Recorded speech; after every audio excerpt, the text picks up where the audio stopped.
Is your Wi-Fi connection working properly? Your Samsung Galaxy S26 Ultra include a built-in phone diagnostic tool that lets you quickly check your Wi-Fi status.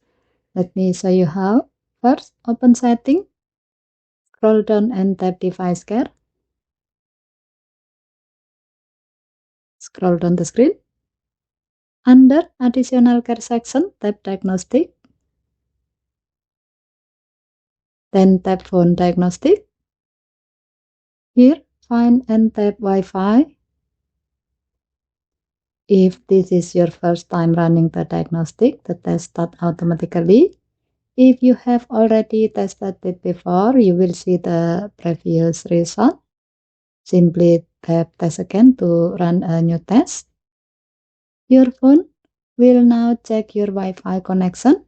Once the test is complete, the result will be displayed.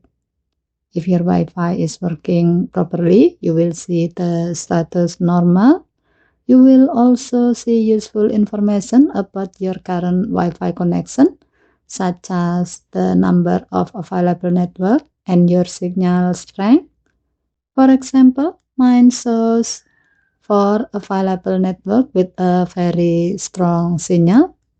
As a note, if a problem is detected, tap the Request a Repair button. Then follow the on-screen instruction to continue with the recommended repair process. And that's how you check your Wi-Fi using phone diagnostic on the Samsung Galaxy S26 Ultra. Okay, thank you for watching. Please help to like and subscribe. Have a nice day.